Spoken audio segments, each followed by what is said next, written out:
الكريم أما بعد বিসমিল্লাহির রহমানির রহিম। আরবি সাহিত্যের ইতিহাস, তারিখুল লুগাতিল আরাবিয়া। আরবি সাহিত্যের ইতিহাস যদি আমরা জানি, পরীক্ষার জন্য প্রস্তুতিমূলক যে প্রশ্ন আসতে পারে সেটা হচ্ছে আরবি সাহিত্যের আরবি হচ্ছে আদাবুল আরব, মানে আরবের সাহিত্য।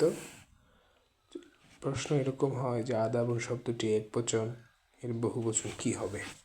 তখন আপনারা লিখবেন আদাব শব্দটি একবচন, বহুবচনে আদাবুন, আদাবুন, এভাবে। তারপর এটা কোন বাব থেকে এসেছে যদি বাব জিজ্ঞেস করা হয়, তাহলে বাব হচ্ছে আদাবা ইউআদ্দিবু তাদিব, বাবে তাফঈল থেকে আসতে পারে, বাবে তাফঈল, তাফঈলুন, আদাবা ইউআদ্দিবু তাদিবুন থেকে তাফঈল থেকে আসতে পারে। আবার তাআদ্দাবা ইয়াতাআদ্দাবু তাআদ্দুবুন, বাবে তাফাউল থেকে। কিন্তু বাব থেকে অর্থ চেঞ্জ হয় যদি বাব একটা থেকে, যেমন তাদিব তাফিল থেকে আসলে শিষ্টাচার শিক্ষা দেওয়া, আবার তাফাউল থেকে আসলে শিষ্টাচার শিক্ষা নেওয়া, এরকম হয়।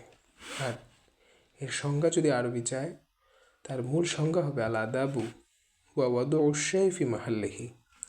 আদাব হচ্ছে সেই শিষ্টাচার বা সেই শিক্ষা যেটা কি শিখায়, কোনো বস্তুকে তার স্বীয় স্থানে রাখতে শিখায়। আর আল আদাব, আদাব হচ্ছে হুয়া ওয়াদউ শাই, কোনো বস্তুকে রাখা, ফি মাউদিহি, তার স্বীয় স্থানে, এটা হচ্ছে আদব। আদবের বিষয়বস্তু কি? তবিআত আউল ফিতরাত, অর্থাৎ স্বভাব, শিষ্টাচার, এটা হচ্ছে এর বিষয়বস্তু আদবের।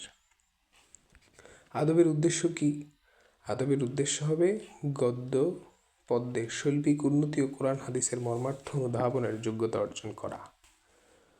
শুধুমাত্র একটি জাতির কালচারাল বিষয় নিয়ে অনুধাবন করাটাই আদবের কাজ নয়, গদ্যে পদ্যে শৈল্পিক উন্নতি ও কোরআন হাদিসের মর্মার্থ অনুধাবনের যোগ্যতা অর্জন করাই হচ্ছে আদব।